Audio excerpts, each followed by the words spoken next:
جو ہے فوج آئے گی یورپ سے، ہر جھنڈے کے نیچے 12,000 سپاہی ہوں گے، 9,60,000 فوج، وہ ترکی فتح کر لیں گے، آگے آئیں گے اور حلب کے پاس عماق کے میدان میں ان کی لڑائی ہوگی.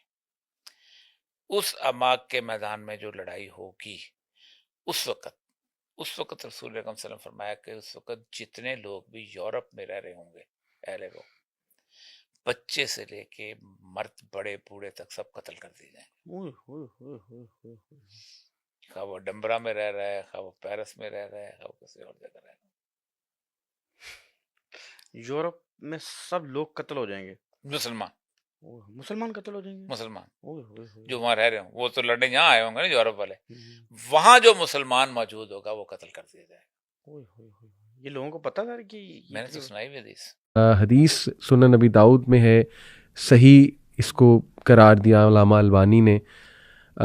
حدیث ہے کہ بیت المقدس کی آبادی مدینہ کی ویرانی ہوگی، اور مدینہ کی ویرانی لڑائیوں اور فتنوں کا ظہور ہوگا. فتنوں کا ظہور قسطنطنیہ کی فتح ہوگی، اور قسطنطنیہ کی فتح دجال کا ظہور ہوگا. اب اس میں شیخ آپ کی اجازت سے بیت المقدس کی آبادی سے کیا مراد ہے، مدینہ کی ویرانی سے کیا مراد ہے، ڈفرینٹ لوگ ڈفرینٹ انٹرپریٹ کرتے ہیں. پھر یہ جو قسطنطنیہ دوبارہ فتح ہونا، اس کا مطلب چلا جائے گا ہمارے ہاتھ سے، تو یہ ان پیک کرنا بڑا ضروری ہے حدیث، تو اس پہ تبصرہ فرمائیے گا. بسم اللہ الرحمن الرحیم.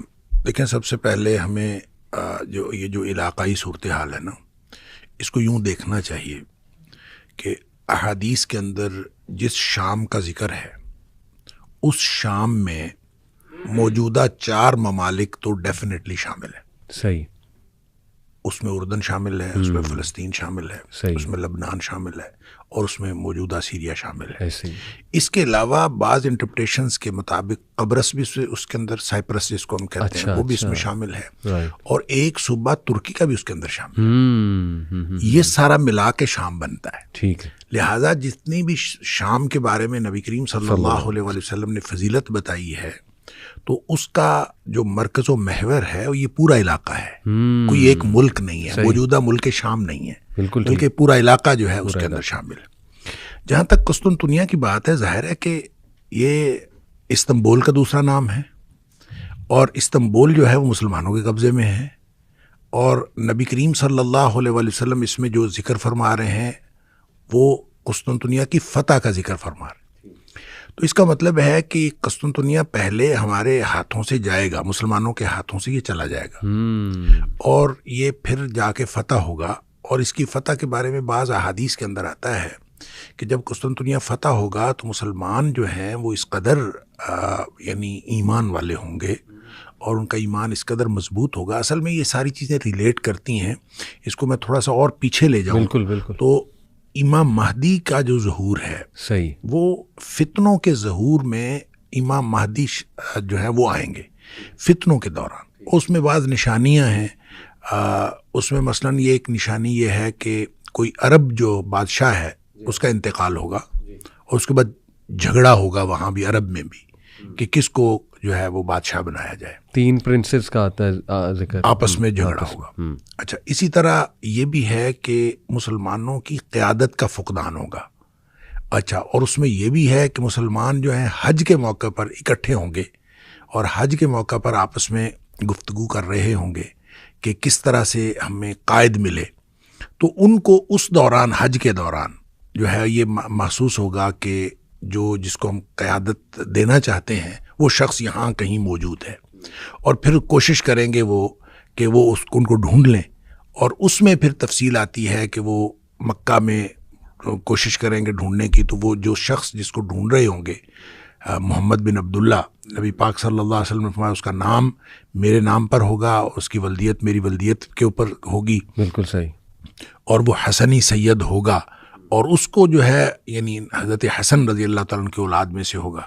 اچھا، اس کو لوگ ڈھونڈ رہے ہوں گے، وہ مدینہ چلا جائے گا، پھر لوگ مدینہ جائیں گے، پھر وہ واپس جو ہے مکہ آ جائے گا. اچھا، یہ جو امام مہدی کا پھر بالآخر ان کو جب وہ پا لیں گے تو وہ موقع ہوگا کہ وہ حجر اسود کے قریب وہ موجود ہوگا، بلکہ ملتزم کے ساتھ وہ چمٹا ہوا ہوگا جب لوگ اس کو ڈھونڈ لیں گے. اچھا. اچھا اس کو ڈھونڈ لیں گے تو وہیں پہ گفتگو شروع ہو جائے گی کہ آپ کی ہم بیعت کرنا چاہتے ہیں. اچھا حدیث کے جو الفاظ ہیں نا اس سے یہ پتہ چلتا ہے کہ امام مہدی اپنے ظہور سے قبل وہ کوئی ایکسٹرا آرڈنری شخصیت نہیں ہوں گے. صحیح.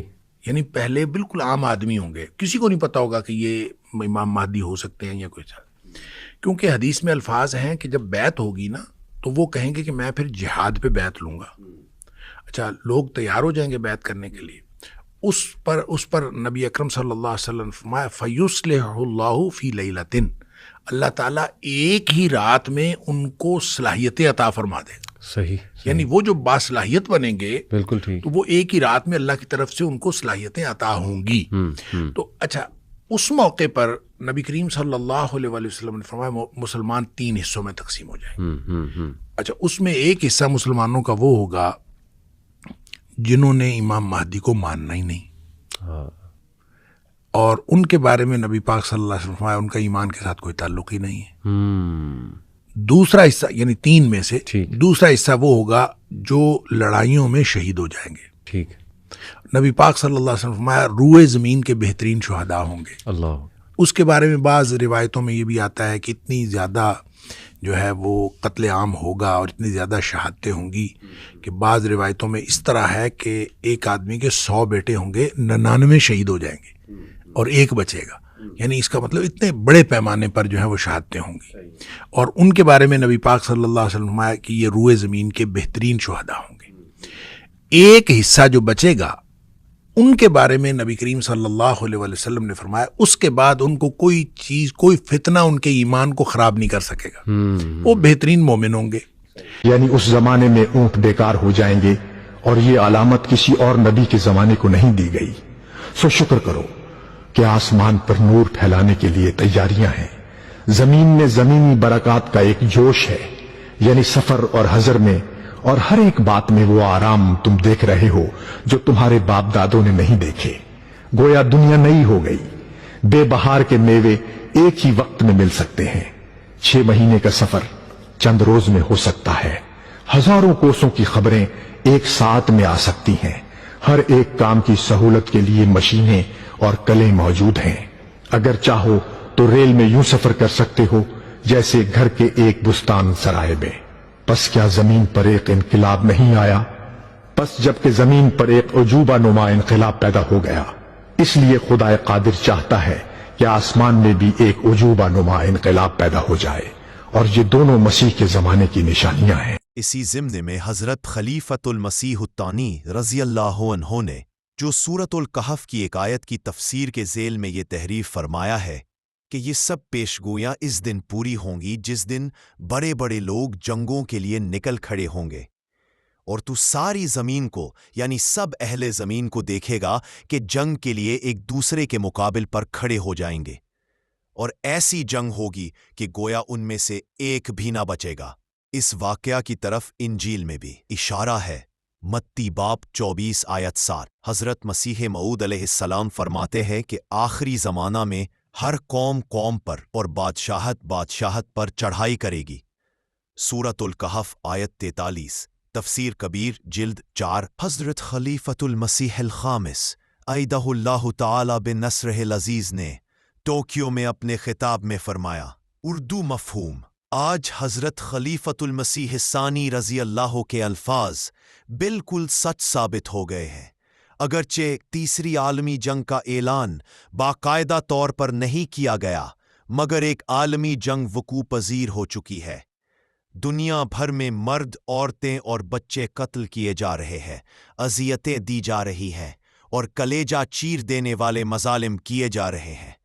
جہاں تک ہمارا تعلق ہے, جماعت احمدیہ مسلمہ نے ہمیشہ ہر قسم کے ظلم و جبر و استبداد کے خلاف آواز بلند کی ہے, قطع نظر اس کے کہ وہ دنیا میں کہیں بھی ہو. World crisis and pathway to peace, page 193. بہت ساری پیشگوئیاں کا ذکر ہم پہلی 2 قسطوں میں کر چکے ہیں, مزید آگے انشاءاللہ اگلی قسط میں کریں گے. یہ پیشگوئیاں سال پہلے کی گئی تھیں, جو کچھ پوری ہو چکی ہے اور کچھ ہمیں پوری ہوتی دکھائی دے رہی ہے. اگلی قسط میں مزید پیشگوئیوں کا ذکر جاری ہے. امام مہدی کی آمد، دجال، یاجوج ماجوج سب کا ذکر ہوگا۔ مزید نئی اپڈیٹ کے لیے چینل کو سبسکرائب ضرور کریں اور ویڈیو کو شیئر ضرور کیا کریں۔ کمنٹ سیکشن میں اپنی رائے سے ضرور آگاہ کریں کس چیز پر مزید ویڈیو دیکھنا چاہتے ہیں۔ اگلی ویڈیو تک کے لیے اللہ حافظ۔ یوٹیوب چینل میسج آف اسلام۔ تو رکھتے ہیں مسلمانوں کا دین، ہم تو رکھتے ہیں مسلمانوں کا دین، دل سے ہے خدا میں ختم المرسلین۔